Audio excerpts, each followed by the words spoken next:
I remodeled this to this. Welcome, my name is Carrie and this is my channel Savvy Style and DIY. I'm excited to share my video with you today. I've had a vision for redoing this fireplace for a while now, and my husband is away this week, so thought it was the perfect opportunity to start this project. As some of you may know, with every home remodel there's always a lot of dust and noise. While there's nothing inherently wrong with this fireplace, it's standard builder grade from the 90s when this house was built. I'm not really a fan of this weird arch indent or the white 90s style mantle. I feel like it needs a new, fresh, modern, updated look to match the aesthetic of my home. I love modern organic style with lots of texture, neutral colors and natural elements like wood and greenery, bringing the outdoors in. My thought process with this mantle was to cut the cork and start removing piece by piece until I knew what I was dealing with.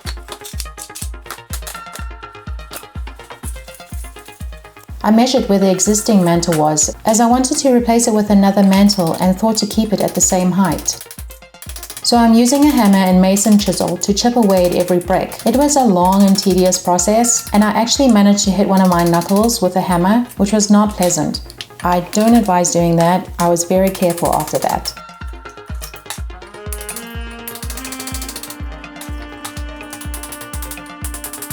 Thank you for watching. If you're enjoying this video, please give it a thumbs up. This is my very first video for this channel and your support would mean so much. I can't wait to show you all the projects I have coming up, so if you enjoy watching DIY videos, please subscribe to the channel.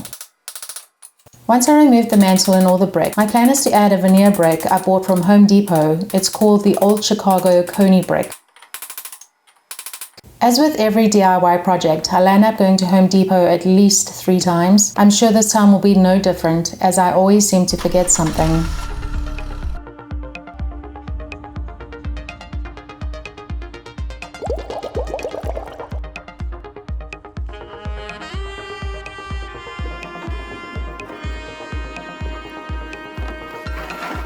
I bought the cement board and 2x4s for the studs, and thankfully this gentleman came and helped me with the mortar.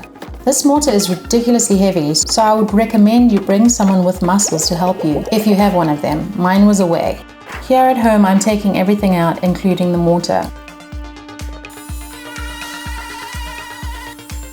And then I thought in order for me to attach the cement boards, I needed to see exactly where the studs were. And because it was going to get covered up anyway, I thought I would just remove the drywall so I could get a much better picture of what I was dealing with.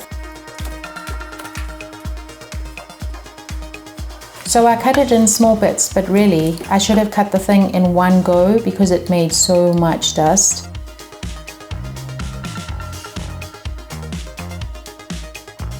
This large piece of wood will serve as the foundation for my new mantle to attach to.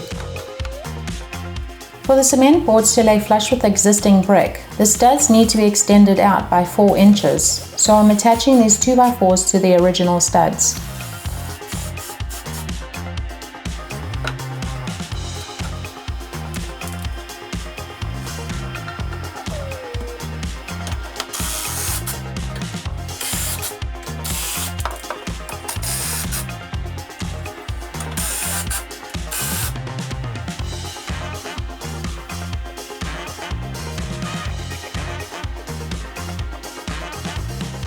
The framework for the mantle needs to be level, and then I will attach it to the studs with pre-drilled screws.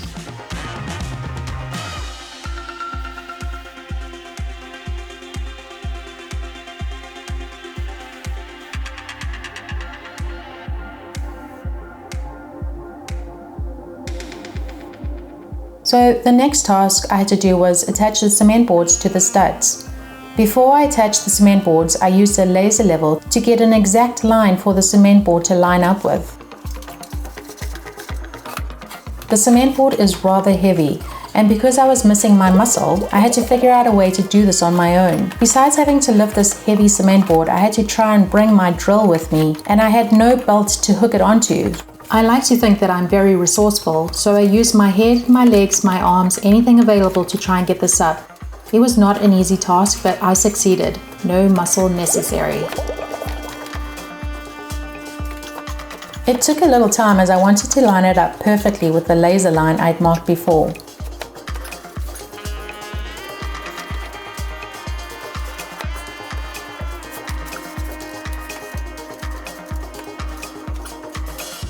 I already pre-drilled screws into the cement board, which I then attached to the studs at the top.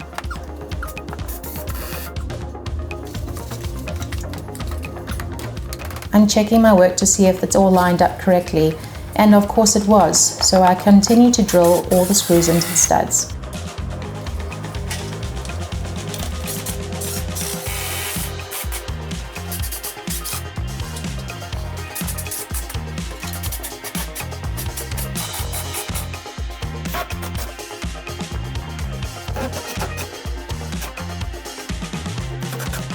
So the next task was to cut the bottom portion of the cement board.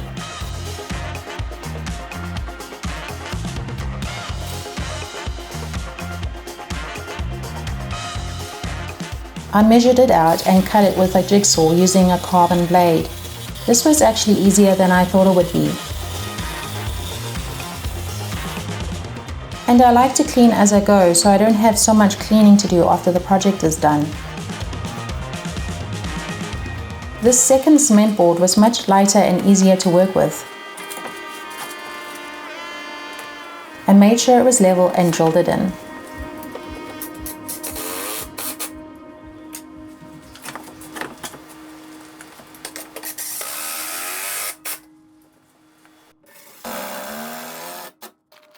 I'm mixing the mortar to start attaching the veneer brick to the cement board. This was actually my first time I had mixed mortar. And I'd done some research, and you keep adding water little by little until it becomes a consistency of peanut butter.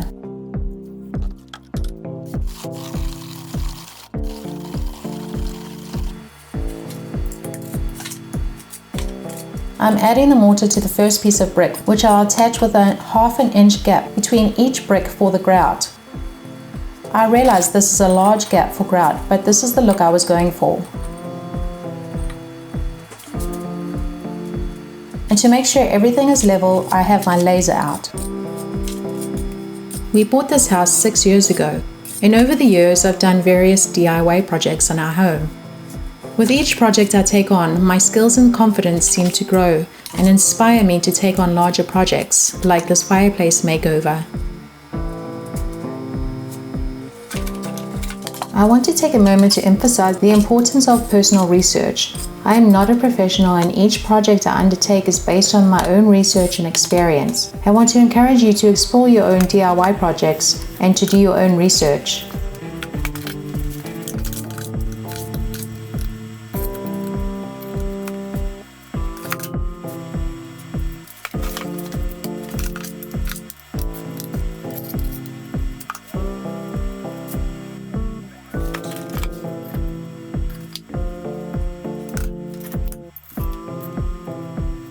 These bricks were very different in sizes.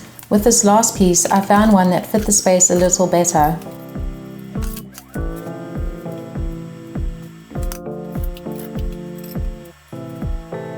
To start the next row, I needed to cut some of the brick in half. The design I'm going for is a little different and modern, with 2 rows standard horizontal subway and 1 row of vertical. I saw this design on an HGTV episode and really liked how it looked.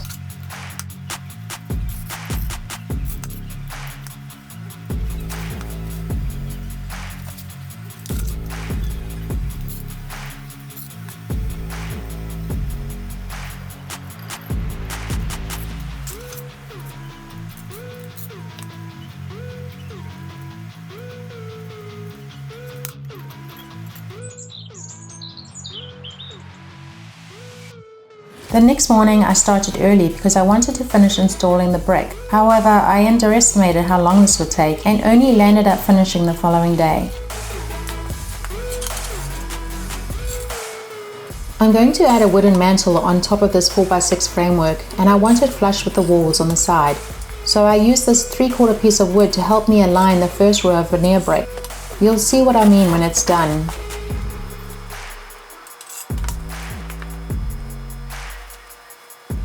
I bought this wet tile saw from Amazon, and it was under $100, and I think it works really well for small projects.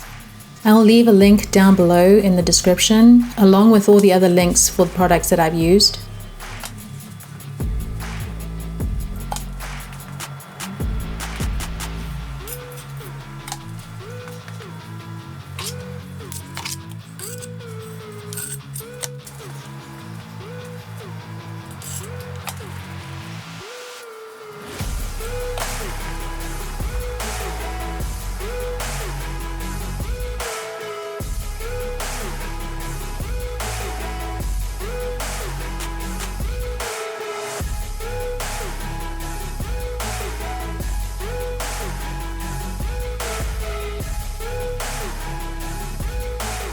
Once all the veneer brick was installed, it was time to fill the gaps with mortar.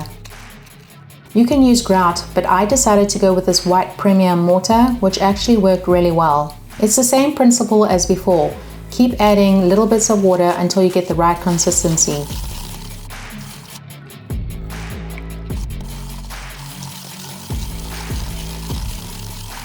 Once you allow the mortar to rest for 10 minutes, you can start adding it to the grout bag.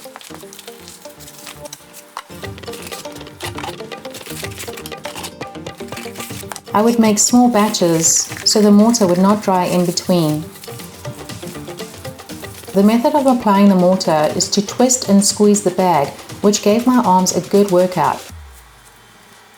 This was very time consuming.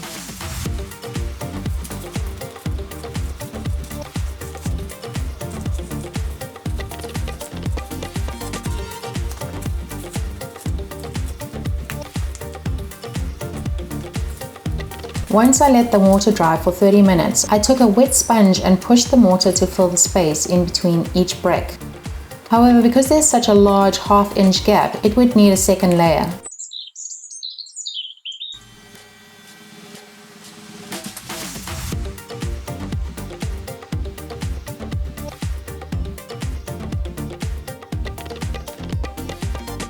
I added tape so the mortar would not stick to the paint on the sides of the wall, and I would have a clean line once I removed the tape.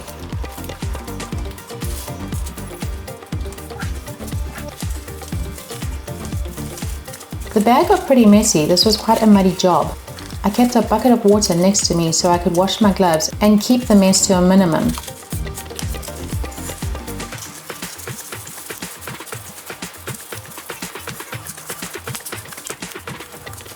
Here I am going over the same mortar I did the day before. As I mentioned, it would need a second layer of mortar to fill all the gaps left behind.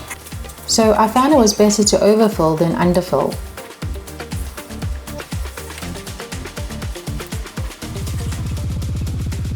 The mortar between the bricks took a lot longer to dry than I anticipated. I had to leave it for a couple of hours before I could start removing the excess and clean it up.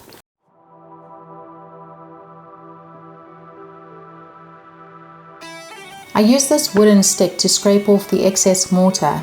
I collected all the extra mortar in this bag because I didn't have quite enough mortar to fill all the gaps. What I realized was once the mortar had dried for about 2 hours, it was almost like Play-Doh, and I could shape and mold and fill it into the gaps that were left before it dried completely.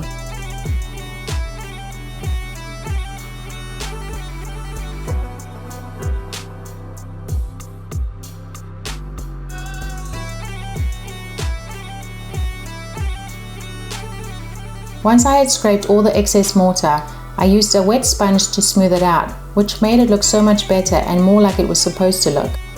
This was quite labor intensive and took quite some time, and because I didn't anticipate how long the mortar would take to dry, I only finished later that evening. Here I am using the Play-Doh-like mortar to squeeze it into the gaps where I did not have enough mortar to fill in before. It was actually really easy to use once it was a little dry, and then you just take a wet sponge and smooth it out.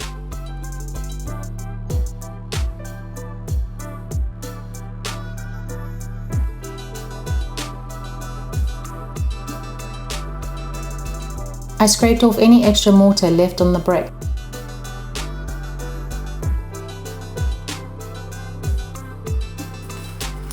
The cost of the project landed up being just under $350, which I feel is pretty good. I bought the Coney brick from Home Depot when it was on sale a few months ago. If you plan to use this brick, just know that there were a lot of broken pieces. I ordered an extra box and went through all the boxes, removed the broken ones, and returned a box full of broken bricks to Home Depot for a refund. I'm loving how this looks so far and can't wait to show you the final transformation. On my next video, I will complete the mantle and touch-ups and finally decorate in the style of my vision. Thank you for watching. I hope you enjoyed this video, and I look forward to showing you all the projects I have coming up.